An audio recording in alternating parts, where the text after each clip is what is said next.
Greetings, ladies and gents, and welcome to today's edition of Read where I take old stories I've narrated and update into modern audio standards.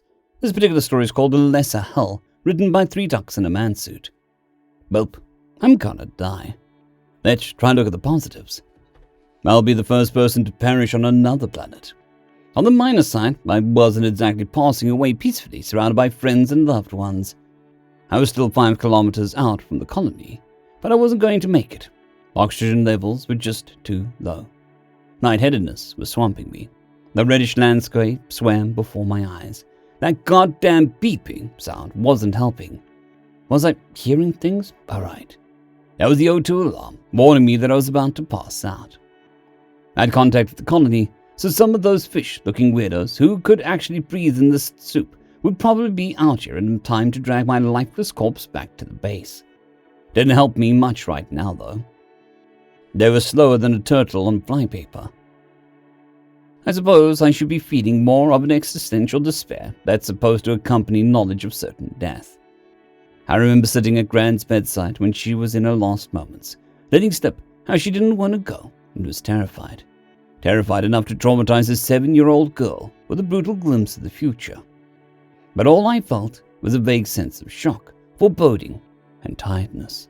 Probably the oxygen deprivation speaking again. And God almighty, that alarm was annoying. I was lying down. Not good.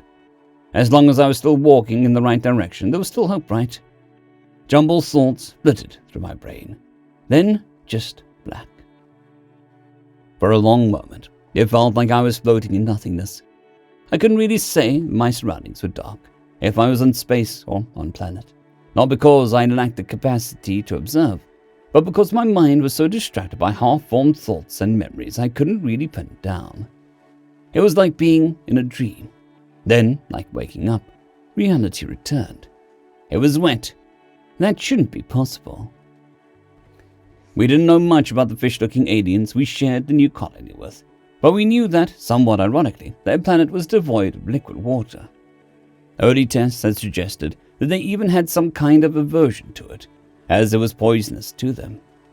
They had reacted with what I was pretty sure was horror when they had seen the sheer quantity of it the colonists had brought with them. My feet hit the ground of shifting sands beneath about a foot of water. I was reminded of the beaches back home.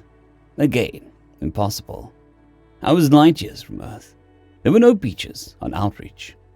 The second revelation arrived when my confusion-addled mind finally managed to question why I could feel water on bare skin. A short examination gave me answers I didn't want. I was naked. What the hell was going on? A glance at the landscape showed an unbroken horizon of blue.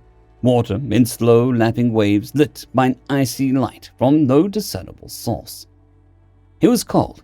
The chill seeping into my bones was especially noticeable in contrast to the balmy world I died on. With nothing else to do, I started to walk.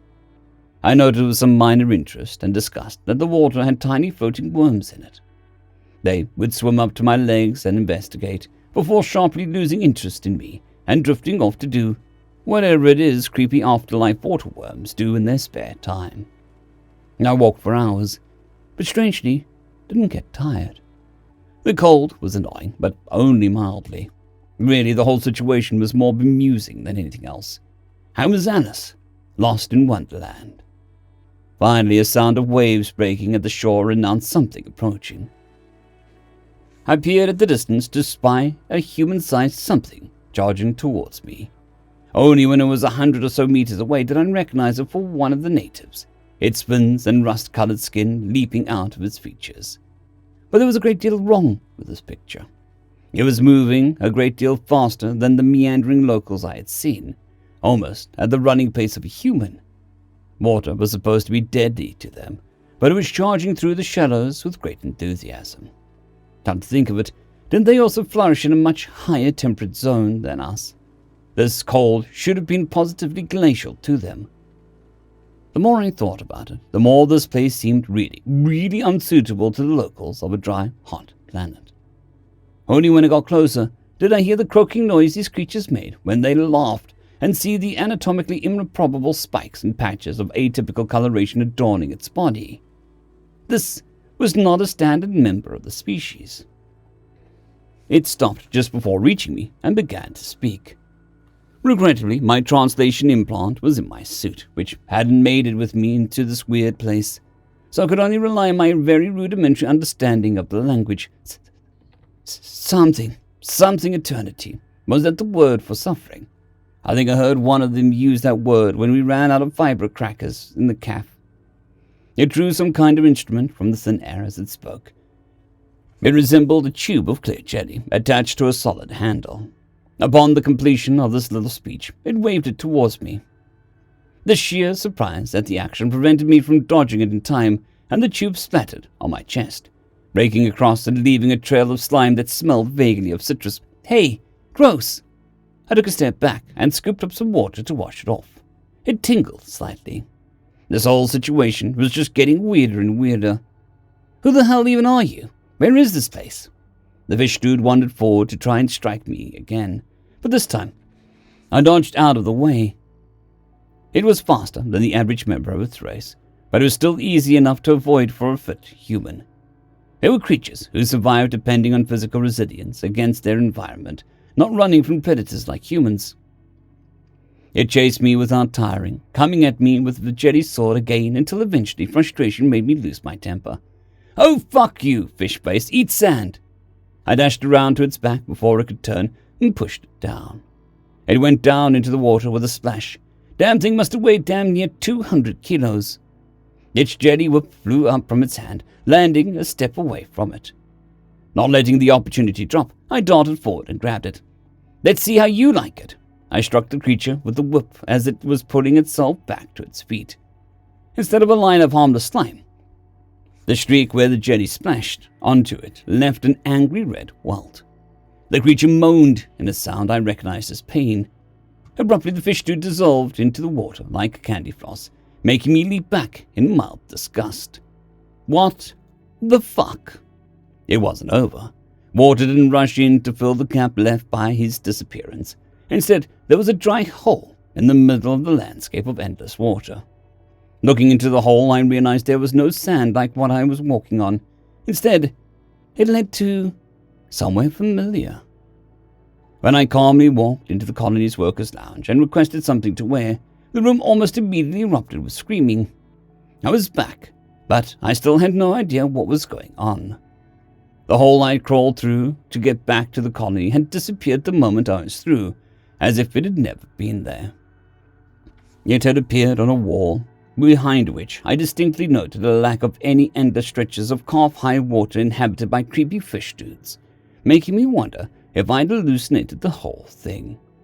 Everything was the same as how I'd left it, but my appearance threw the entire colony into utter turmoil for reasons I didn't yet understand. It wasn't until I'd managed to calm down some of the less panicky individuals and get myself a change of clothes that I finally got the answers I was after. I insisted on seeing the body, of course. It was only natural for being told what I had heard. But I couldn't deny it once I was in the morgue, looking at my own face lying on the slab. I was dead. Killed 5 kilometers from the colony due to running out of oxygen on what should have been a routine mission gone wrong. The fish boys had recovered my body and brought it back. But by the time someone with basic understanding of human biology could see me, it was way, way too late. They did some genetic and biometric testing. Someone brought up the idea of identical twins, but minor biological markers unique to me would be impossible to fake. Blew those theories out of the water. I was here, alive, and with a new, mostly healthy body. Yet I was still also there, dead on arrival. I told my story to the colony leaders. It was fantastical, but they all wanted to hear it. The human colony leaders scoffed and accused me of making shit up. Couldn't really blame them. But the blue fish dudes reacted in a way no one could have anticipated. You say it was filled with water? Yeah. And cold? Yeah. There were scowl worms in the water. I have no idea what those are, but yeah. They are rare parasites that burrow under your flesh and cause great pain. You were approached by the Coruscant with spikes extending from its head and streaks of green down its body. Who wielded a vatch? At that question, the fish boy, Coruscant, projected an image onto the conference room wall. It appeared to be an artist rendering of exactly the creature I had seen, holding the Jenny sword thing. That guy, yeah. What the hell is this all about? Why are you all looking at me like that? The Coruscant all shared meaningful glances, while the human colonists and I stared at them in bewilderment. Miss Hunt, this picture is of the Great Tormentor, a figure from our mythology who supposedly tortures the souls of the non-compliant in the afterlife until they are willing to let go of their sins and pass into paradise. It is, our devil. He leaned forward, swiveling his creepy eyes towards me. It seems that you have somehow managed to escape from hell. A great deal happened over the next few weeks. I made intergalactic news for all sorts of reasons. Naturally, most of the media thought that it was some kind of elaborate prank or hoax, and everything calmed down eventually. It wasn't until one of the resident mechanics in the colony died of a heart virus 2 years later that things sparked up again. He was dead for less than a day before he appeared, confused and slightly wet, in the woman's locker room on the other side of the colony, perfectly healthy. 2 witnesses say that he'd seen the naked man crawl out of a hole in space, through which they could vaguely make out some watery landscape under the cold blue light. He had taken longer to escape that place than me, mainly because he had been less willing to grab the Jedi sword, and only resorted to it after trying diplomacy with E.T. Satan for far longer than I had patience to. 2 people had died on Outreach Colony. 2 people had come back to life with new bodies and stories about escaping an abstract place that perfectly fit the local description of hell. The news took us slightly more seriously, but there was still a hidden element of, no, come on, what really happened to all the reports? Then it happened again, and again. What was hell to all the Coruscant was mild discomfort for us. What was a terrible and unbeatable tormentor for the Coruscant was a mild annoyance for us. And escaping, an act that required stealing the devil's weapon from his very hands, was an impossible task for the Coruscant, but surprisingly easy for us. On an alien planet, the afterlife could not hold us. Everyone who died here went to the same place, according to the Coruscant legend. Everyone goes to that hell at first. How virtuous you are in life determines how long you must suffer before being allowed into paradise. On this alien planet, humans were immortal. As the colony grew in people, as my name became more and more famous as the first woman to come back from the dead, I began to wonder about the future. The Coruscant had lived here forever, but human numbers were climbing. Would a day come when we pushed them off their own homeworld? If that happened, would the hell even still exist? I had no idea, but apparently as long as it did, we had forever to figure it out. End of story. I'd quickly like to thank our Tier 5 channel members, Caspar Arnholtz, John Creighton, Manatharia, 050, Dragzoon WRE, and Elijah Silvercross. Thank you very much.